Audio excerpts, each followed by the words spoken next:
Bom dia, irmãos. Abra sua Bíblia no livro de Marcos. Marcos capítulo 2, versículo 1 a 5. Nós vamos dar continuidade ao sermão, ao estudo, que nós iniciamos há 15 dias atrás, sobre buscar aquele que tem autoridade para perdoar os pecados e que tem o poder de curar os enfermos, que era o Senhor Jesus Cristo. Hoje nós vamos estudar a mesma passagem, só que num aspecto um pouco distinto, diferente daquilo que nós vimos. Então, Marcos capítulo 2, versículo 1 a 5, farei a leitura. Poucos dias depois, tendo Jesus entrado novamente em Cafarnaum, o povo ouviu falar que ele estava em casa. Então muita gente se reuniu ali, de forma que não havia lugar nem junto à porta. E ele lhes pregava a palavra. Vieram alguns homens, trazendo-lhe um paralítico, carregado por 4 deles. Não podendo levá-lo até Jesus, por causa da multidão, removeram parte da cobertura do lugar onde Jesus estava e pela abertura no teto baixaram a maca em que estava deitado o paralítico. Vendo a fé que eles tinham, Jesus disse ao paralítico: Filho, os seus pecados estão perdoados. Amém? Vamos tentar, usando nossa imaginação, visualizar essa cena através do próximo diapositivo, por favor. A cena deve ter sido mais ou menos assim, Jesus numa casa, pregando a palavra, de repente entra um pequeno feixe de luz, do teto para baixo, que pouco a pouco, paulatinamente foi aumentando, com o barulho de quebra e quebra, de repente, 4 homens no teto, baixando uma maca onde um paralítico estava deitado. E todos atônitos acabaram vendo e presenciando a descida de um doente. E eu gostaria de iniciar o estudo dessa passagem hoje fazendo uma pergunta aos irmãos. Então, preste atenção no texto que nós acabamos de ler, principalmente o versículo 3. E lá vai a pergunta: quantas pessoas carregaram esse paralítico? Quantas pessoas carregaram o paralítico? O versículo 3 diz o seguinte: vieram alguns homens, trazendo-lhe um paralítico, carregado por 4 deles. Se a gente não prestar atenção, a gente acaba respondendo que foram 4 homens que carregaram o paralítico, quando na verdade, se a gente for analisar a frase, nós sabemos que não foram apenas 4, foram 4 que desceram a maca. Mas a minha pergunta é: quantas pessoas carregaram, quantas pessoas transportaram, quantas pessoas participaram na condução desse paralítico, esse doente, até diante de Jesus Cristo? Versículo 3 diz claramente: alguns homens. E 4 deles, portanto, 4 entre esses alguns homens que baixaram a maca onde o paralítico estava deitado. Portanto, a resposta a essa pergunta seria: não apenas 4, mas no mínimo 4. Havia mais pessoas que participaram do transporte desse paralítico até onde Jesus estava. De tal forma que as 2 outras passagens, Mateus e Lucas, vamos dar uma olhadinha, que também relatam o mesmo acontecimento, não especificam o número de pessoas que trouxeram o paralítico até Jesus. Por favor, o próximo. Mateus capítulo 9, 2. Alguns homens trouxeram-lhe um paralítico deitado em sua maca. A passagem não diz 4 homens trouxeram. Lucas 5, 18. Vieram alguns homens trazendo um paralítico numa maca. Também não especifica o número exato das pessoas que participaram na locomoção, no transporte desse paralítico.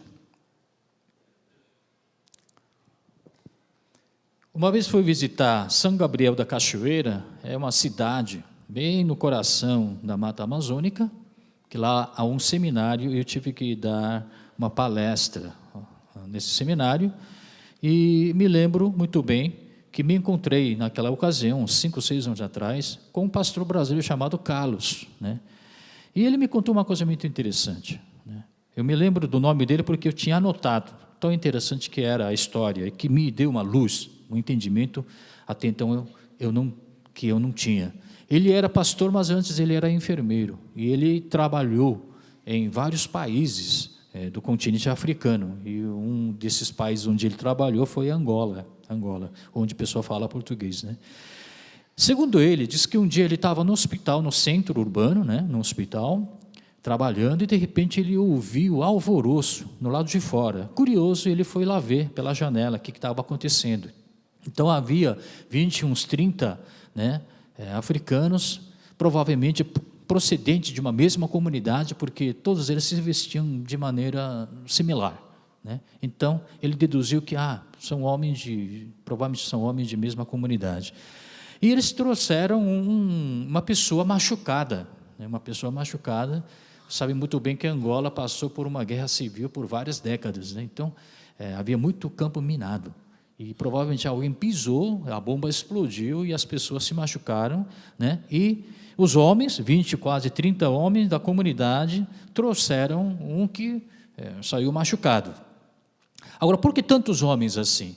Porque a distância entre a comunidade deles e o hospital no centro urbano era muito grande. Então, o que eles faziam? Eles dividiam, eles saíam, né, 20, 30 pessoas, e eram divididos em grupos de 4 pessoas. Tá? Então, 4 pessoas carregavam a pessoa machucada, o companheiro machucado, e percorriam uma certa distância. Quando eles se sentiam cansados, o que eles faziam? Os primeiros 4 deixavam ele e iam para o fim da fila. O segundo grupo de 4 pessoas, então, se responsabilizavam, né, pelo transporte, e eles andavam também a certa distância, e quando eles cansavam também, eles voltavam para o fim da fila. Assim, eles revezavam entre eles. Então, grupo de 4 pessoas percorrendo a distância longa entre a comunidade e onde eles teriam atendimento médico no centro urbano. Em outras palavras, para carregar uma pessoa machucada, houve participação de mais de 20, 30 pessoas. Foi um exemplo de trabalho comunitário, de solidariedade e um trabalho de união e unidade. Foi essa a história que ele me contou. Próximo diapositivo, eu tentei procurar alguma coisa que pudesse transmitir visualmente essa cena, mas não encontrei, então seria mais ou menos isso.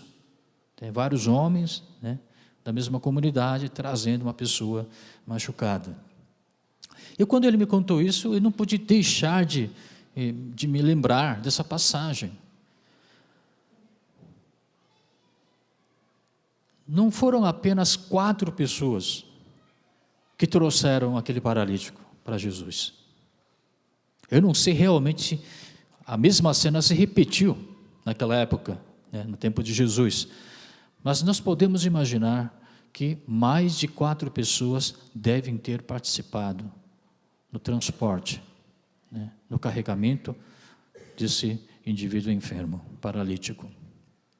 Agora, apenas 4 pessoas desceram a maca, não porque eram os únicos, não, porque era mais conveniente, era mais eficiente, né, baixar uma maca, né, num lugar, né, abrindo um buraco no teto, né, porque imagina você, 10, 15 pessoas no teto, o teto, né, cairia, né, desmoronaria. Então, número 4 era um número adequado, muito propício para executar esse trabalho de fazer baixar a maca de um paralítico. Provavelmente cada um deve ter segurado uma das pontas, né, uma das 4 pontas, e assim o trabalho foi executado. Eles eram mais visíveis, digamos assim, para o Jesus, para a multidão que se unia lá. Mas certamente havia mais pessoas, talvez no lado de fora da casa, né, que também participaram do trabalho, dessa ajuda. É como quando se faz a mudança. Eu já fiz várias mudanças, né? Estou cansado de fazer mudanças. Mas quando a gente faz mudança, a gente, né, contrata uma empresa que trabalha com isso, né? Geralmente vem 4, 5 homens bem fortes, tal. E lá em casa eu tenho, sei lá, Tem fogão, geladeira, tem coisas pesadas. E uma das coisas mais pesadas, né, que nós temos em casa é o piano. Piano é bem pesado, né? E eu imaginava, quando primeira vez eu fiz a mudança aqui no Brasil, né, primeira não, acho que a terceira, a quarta mudança, eu imaginava que 5, 6 homens não seriam suficientes para levantar o piano, né? Aí eu falei, nossa, sabe que vocês conseguem fazer isso? Que ele é bem pesado, hein? E também tem que ser transportado de uma maneira bem cuidadosa, senão pode estragar, né? Não pode arriscar e tudo mais. Para minha surpresa, apenas 2 homens eram necessários. Vamos dar uma olhadinha. Um na extremidade, né, em ambas as extremidades, tá, em cada uma das extremidades, com auxílio de um cinto de couro, né, de grosso, assim, meio espesso, tá, ao largo, né, meio atravessado assim, né, ao longo do tronco do corpo, eles conseguiam levantar com maior facilidade. 2 homens eram suficientes para levantar aquele piano pesado e transportar e carregar para o lugar que quisesse.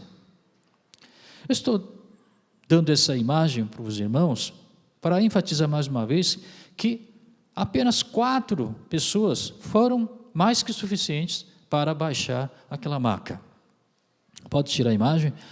O que estou querendo compartilhar com os irmãos esta manhã? Quem eram esses 4 homens que baixaram a maca? No dia de hoje, a gente poderia compará-los aos pastores, né?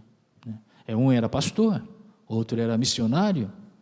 Nós temos presença de alguns missionários aqui hoje, né? Pastor, missionário, talvez um evangelista, quem sabe, ou um presbítero, né? Que os 4 estavam, né, baixando aquela maca diante de Jesus, né, diante de todo mundo, né? Como se a obra deles fossem mais importantes ou até, né, de destaque maior. Mas no versículo 5 do texto, por favor, dá uma olhadinha, começa assim: Jesus, vendo a fé que eles tinham. Jesus viu a fé que eles tinham. Eu pergunto aos irmãos, a que se refere essa palavra eles? A que se refere essa palavra eles? Será que Jesus viu a fé do paralítico? E Jesus viu apenas a fé desses 4 que baixaram a maca? Ou será que ele está se referindo a alguns homens? Irmão, certamente Jesus estava se referindo também aos outros que não foram visualizados, mas que certamente estavam lá, lado de fora da casa, que certamente participaram no transporte do paralítico e assim por diante. Então Jesus viu a fé, não somente do presbítero, do pastor, do missionário, né, do evangelista, né, mas também aqueles outros que de alguma forma, direta ou indiretamente, participaram nas obras de Deus. É que o pastor, missionário, evangelista, tal, eles são mais visíveis, porque estão na frente, pregando, liderando, cantando, louvando. Mas isso não significa que apenas eles são os únicos obreiros. Ao contrário, Jesus enxerga, não somente aqueles que são visíveis, mas também os que não são visíveis. Portanto, quando Jesus elogiou a fé que eles tinham, eles incluem o paralítico, os 4 homens e os demais. A Bíblia não especifica o número, mas os demais que certamente participaram do trabalho. Talvez um carpinteiro, no meio desse trabalho, teria oferecido maca, contribuído com isso. Olha, eu tenho uma maca aqui, eu vou dar isso aqui para ele. Alguém deve ter dado a água, né, para os homens que, suados, né, teriam se esforçado bastante para levar e carregar o paralítico. Alguém deve ter aberto o caminho, né? Gente, por favor. Alguém deve ter guiado o caminho. É por aqui, o hospital fica por lado de lá. Alguém deve ter dado essa brilhante ideia de abrir um buraco, fazer uma abertura no teto. Foi uma ideia brilhante. Eu não acredito que os 4 homens tiveram essa ideia. Pode ter sido um outro, qualquer irmão, que deu essa ideia para eles. Olha, que tal a gente fazer assim? E os 4 apenas executaram a ideia oferecida por outro. E para baixar, talvez eles precisassem de cordas, e alguém deve ter oferecido cordas para eles. Em outras palavras, todo mundo fez alguma coisa. Cada um fez a sua parte. Seja essa obra grande ou pequena, visível ou não visível, todo mundo contribuiu com algo que ele tinha em suas mãos. Aí que eu faço pergunta, para mim mesmo e para vocês. Se você estivesse lá, o que você teria feito? Se você fosse um dos homens da comunidade, a qual o paralítico pertencia, o que você teria feito? Eu pergunto para você, o que você pode fazer?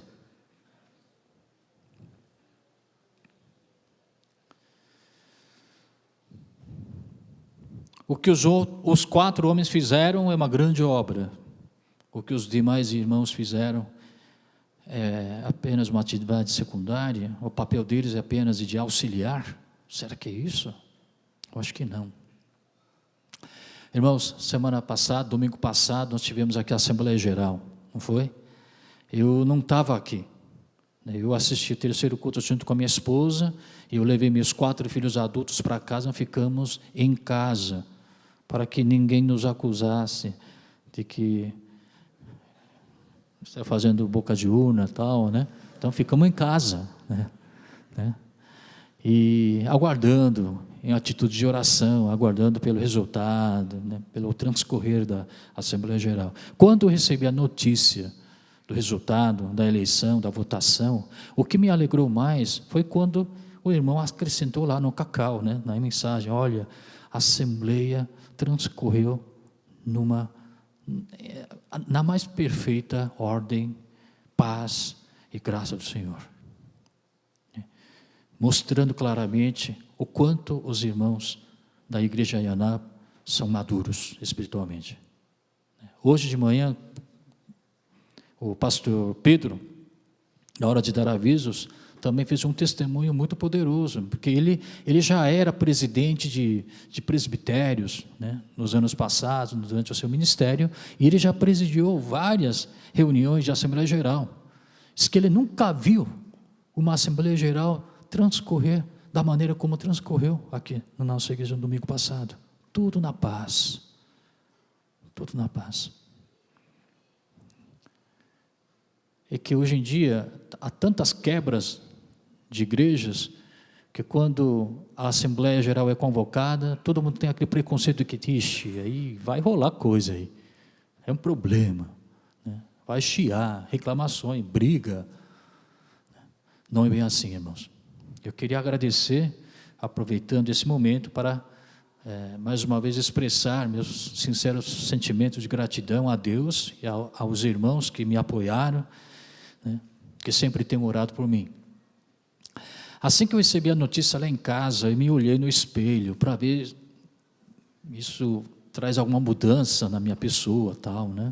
Agora que sou pastor titular, né? Vai ver que eu fico mais autoritário, carismático, pentecostal, para ver se minha voz mudava, irmãos, né? Agora vou, né? Nada disso aconteceu, né? Não se acrescentaram nem 10 centímetros a minha estatura, aí era mesmo baixinho, igualzinho, meu semblante era igual, eu não me tornei mais santo, porque fui eleito, nada disso, irmãos. Apenas uma única coisa mudou, é o cargo que vou assumir. E quando eu digo cargo, não é status, para mim cargo é função, papel. Eu vou assumir mais responsabilidades a partir de hoje. Tá? Eu sou a pessoa que vai ter que assinar documentos, né? Pessoa que vai ter que dirigir agora conselho, junta diaconal, Assembleia Geral, e assim por diante. Mas o Jairo de ontem é o mesmo Jairo de hoje, e provavelmente vai ser o mesmo Jairo de amanhã. mas eu vou exercer funções que até então eu não exercia. O trabalho que eu fazia até domingo passado, como pastor, digamos, assistente, é assim. E a partir de hoje, o trabalho que eu vou realizar em nome de Deus, é assim? Nada disso. São as mesmas obras de Deus. Não há obra maior, menor, importante, menos importante. Da mesma forma, irmãos, não é porque pastor faz é mais importante e porque um diácono faz é menos importante. Não existe isso. Então Jesus enxergou a fé, não somente dos 4 homens que se tornaram visíveis aos olhos humanos, mas também ele reconheceu a mesma fé nas pessoas que estavam fora da casa, que certamente participaram do transporte daquele paralítico. Irmãos, nós não temos autoridade para perdoar os pecados, nós já vimos isso. Nós não temos poder para curar de maneira milagrosa os enfermos, doentes. Mas nós podemos trazer as pessoas doentes até a pessoa que tem essa autoridade e que tem esse poder. Isso nós podemos fazer. Seja grande ou pequena a sua participação, a sua contribuição, é importante que você faça a sua parte. Cafarnaum, onde isso aconteceu, é a cidade onde Jesus mais milagres operou. Sabe por quê? Por uma simples razão. Dá uma olhadinha, por favor. Fora a compaixão de Jesus e tudo mais, contextualmente, circunstancialmente, veja o que o Marcos nos relata. Ao anoitecer, depois do pôr do sol, o povo levou a Jesus todos os doentes e os endemoniados. Na cidade de Cafarnaum havia povo, pessoas interessadas em levar os doentes, os menos favorecidos, os mais necessitados, até a presença do Senhor Jesus Cristo. Havia pessoas que levavam os mais fracos até o Senhor Jesus Cristo. Alguém precisa levar os incrédulos até Jesus. Alguém precisa trazer os incrédulos até Jesus. Alguém precisa oferecer seu tempo. Alguém precisa oferecer seu precioso dinheiro. Alguém precisa investir sua energia para que outras pessoas que ainda não conhecem Jesus Cristo, ainda não têm a ideia clara de que seja nosso Deus poderoso, encontrarem-se com nosso Senhor Jesus Cristo. Portanto, pensemos nas coisas que nós podemos fazer e não nas coisas que nós não conseguimos fazer. Eu devia ser um pastor também para poder pregar. Eu devia também ser evangelista. Não, você tem ferramentas que Jesus já entregou em suas mãos para o propósito maior do reino. O que significa evangelizar? Claro, evangelizar apresenta vários aspectos. Evangelizar é proclamar a palavra, boas novas, verbalmente, às pessoas. Mas evangelizar também significa simplesmente você conduzir, simplesmente você trazer, simplesmente você levar e transportar as pessoas até onde Jesus está. Convidar as pessoas para a igreja, convidar as pessoas para as reuniões religiosas, cristãs, convidar para as fazendas. Isso você pode fazer. Seja você dona de casa, estudante, seja qualquer profissional, empresário, sim, você tem coisas para oferecer. Jesus falou nesse texto sobre a fé que eles tinham, essa fé. Que tipo de fé é essa? A que se refere? Essa fé, para mim, tem 2 aspectos. O primeiro aspecto é que Jesus elogiou o fato de eles terem crido que Jesus era a única esperança. Jesus era a solução para seus problemas. Que se procurasse Jesus, que lá eles encontrariam a solução das suas enfermidades, seus problemas. E eles não hesitaram em executar essa aproximação de Jesus. Quando você tem, por exemplo, você é pai, seu filho adoeceu, tá? E ele precisa ser operado, você certamente vai procurar o melhor cirurgião da cidade. Se não encontrar na sua cidade, você vai procurar em outros estados. Se não encontrar aqui no Brasil, você vai procurar outro cirurgião que seja estrangeiro, que more lá fora. Mas você vai levar, porque a vida do seu filho está em jogo. Suponha que você é pai e seu filho cometeu um crime, e ele precisa de um bom advogado. Você vai tentar levar seu filho, o caso dele, para o melhor advogado da cidade, se não do país, ou até estrangeiro. Mesmo que o honorário dele seja alto, você faria tudo para resolver o problema do seu filho. E foi isso que eles fizeram. A distância não foi impedimento. Dificuldades ao longo do caminho não foi impedimento. A multidão não conseguiu impedi-los de se aproximarem de Jesus. A estrutura física, material também não foi impedimento. Quebraram, baixaram a maca. Por quê? Porque eles tinham a fé de que Jesus era a esperança. O segundo aspecto dessa fé é que eles acreditaram que haveria jeito, haveria maneira, haveria alguma forma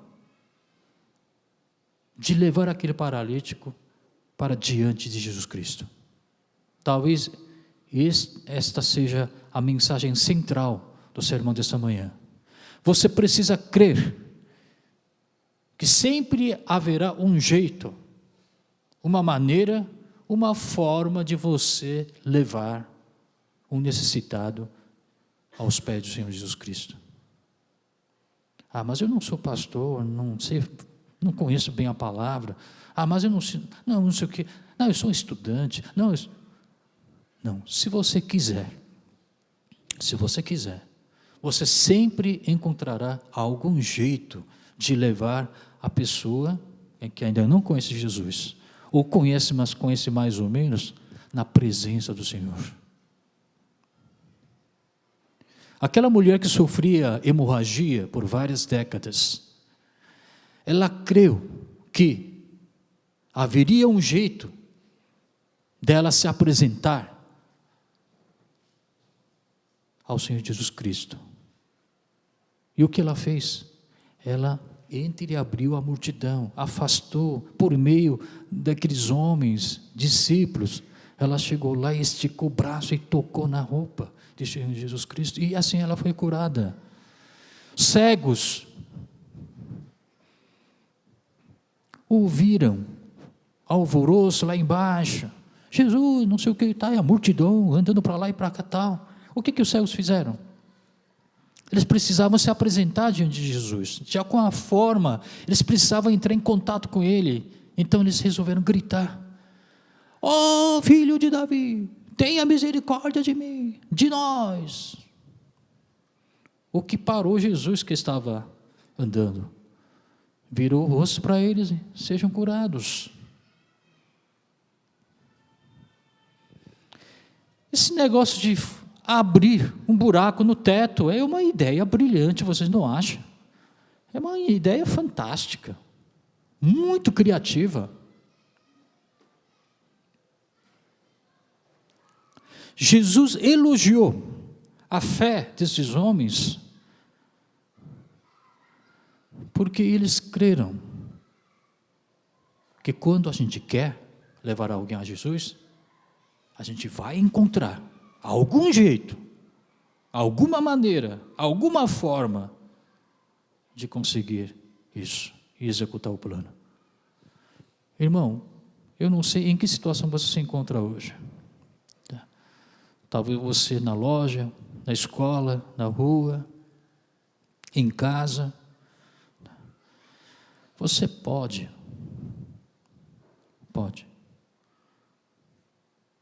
dar sua contribuição. Você pode participar nesse processo de levar as pessoas até Jesus.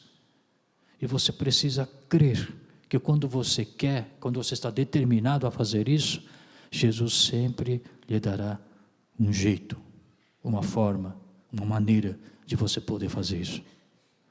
Eles creram e eles conseguiram. Foram muito criativos.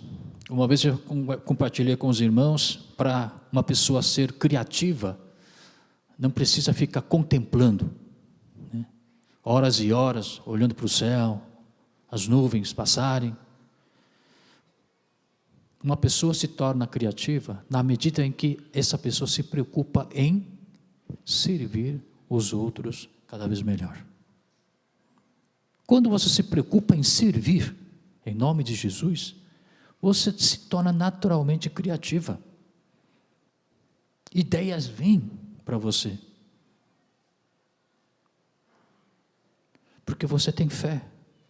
Fé de que, se eu quiser, em nome do Senhor, servir aquele irmão em necessidade, certamente Deus me mostrará o caminho. Você tem essa fé? Você crê nisso? Esses homens creram nisso. Por isso foram elogiados pelo Senhor Jesus. Jairo, para finalizar, eu não sei o que fazer.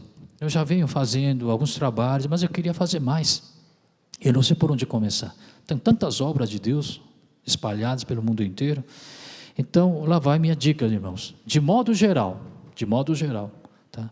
Uma pessoa ajuda outras pessoas em 4 áreas diferentes. Dando apoio intelectual, em primeiro lugar, dando apoio material, dando apoio emocional e, para nós cristãos, apoio espiritual. São 4 áreas em que você pode contribuir, tá? Para auxiliar, ajudar outras pessoas a se encontrarem com Jesus Cristo. Apoio intelectual, alguns podem ensinar, né?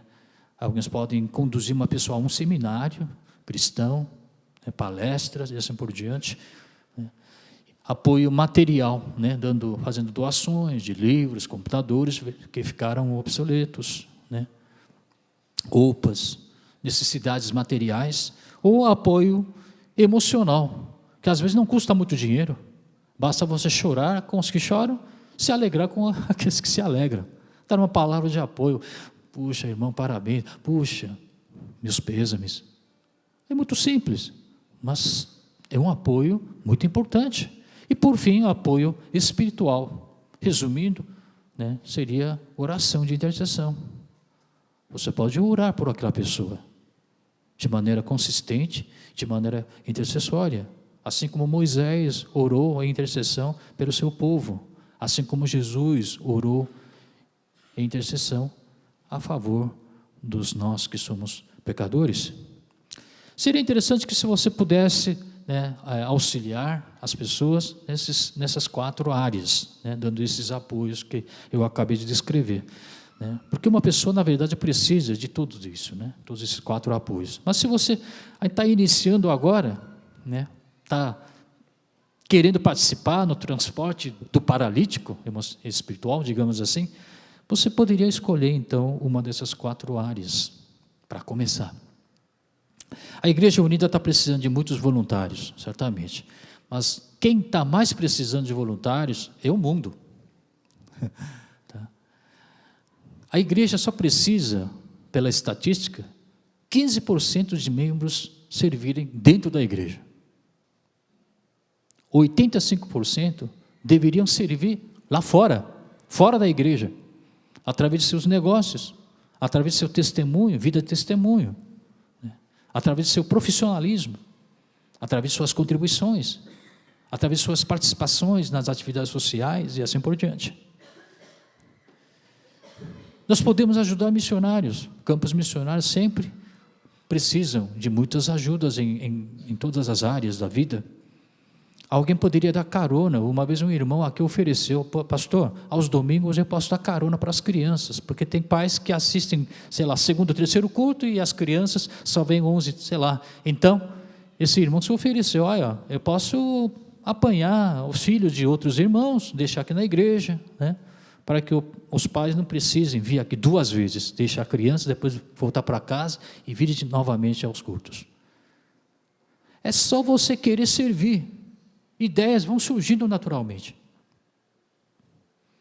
Você poderia se tornar fazendeiro, né? Hoje em dia, os jovens, é uma grande alegria, né? A bênção de Deus. Os jovens, né, estão se agrupando em fazendas e está faltando o fazendeiro, o líder. Ou você poderia oferecer sua casa para que essas reuniões possam acontecer também. Professor de escola eclesial, as inscrições estão abertas. Você pode dar o apoio intelectual aos nossos filhos. Transportar, carregar, levar, trazer os incrédulos até diante de Jesus Cristo, certamente requer muito sacrifício da nossa parte. Às vezes você tem que ligar, né? Tem que pagar um almoço e janta, participar das mesmas atividades esportivas com essa pessoa, né? E muita paciência. Mas é um trabalho que vale a pena. Por quê? Porque Jesus reconhece a sua fé. O que não pode fazer é ficar sem fazer nada. A indiferença. Nosso Senhor Jesus Cristo é como um agricultor, né? O agricultor está interessado não nas sementes, mas ele está interessado nos frutos. A fé é como a semente. Quando você joga a fé, ela se esconde no solo, na terra, e desaparece. Você não enxerga a fé.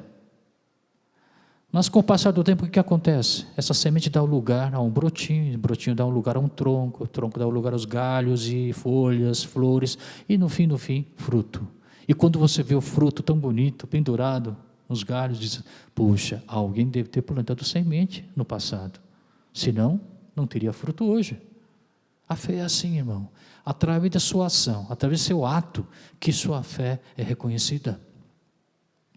Não adianta falar em missões de maneira eloquente. Não adianta falar em servir. Vamos orar. Tem que orar. Tem que servir. Tem que fazer a abertura e descer a maca.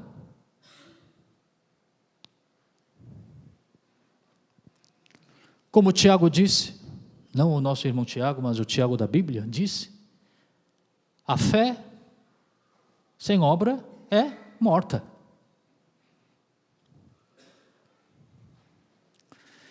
Quando Jesus, após a ressurreição, se encontrou com seus discípulos, principalmente com Pedro, teve aquele diálogo com ele: você me ama, Pedro? Eu te amo, Senhor. Você me ama de verdade? O Senhor sabe que eu te amo. Ama mesmo? Eu amo, Senhor. E qual foi a réplica do Senhor Jesus Cristo? Então, alimente meu rebanho, cuide do meu rebanho, vá nutrir meu rebanho. Alimentar, nutrir, cuidar, tudo isso aqui é ato, não é palavra, ato. Enquanto Pedro dizia com palavras, Jesus exigiu dele atos. Se você realmente me ama, ações.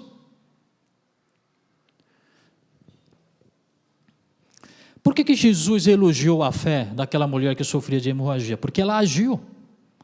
Porque elogiou aquele centurião romano? Porque ele agiu.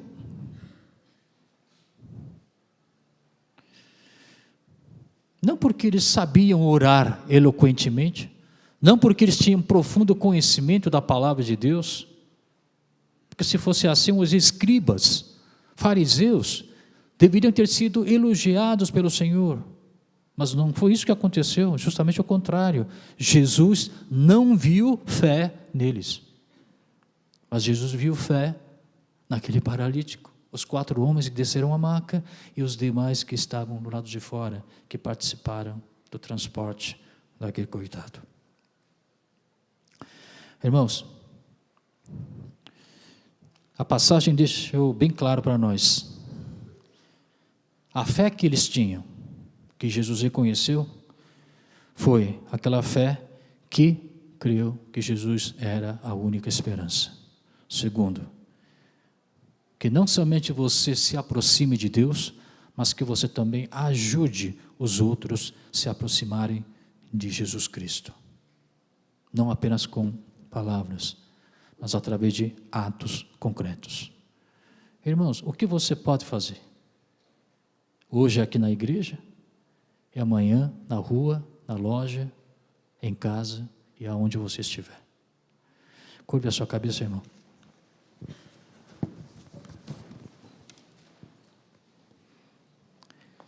Senhor Deus, a palavra foi proferida, dita. Eu só peço que o Santo Espírito nos ajude a lembrar dessa palavra de hoje. E não somente lembrar mentalmente, mas gravar em nossos corações. E o que foi gravado em nossos corações possa mover nossos braços, nossas pernas, para que todos nós possamos participar dessa grande obra de Deus. Que cada um possa fazer a sua parte e dar a sua contribuição. Isso que eu peço agradecido em nome do Senhor Jesus Cristo. Amém.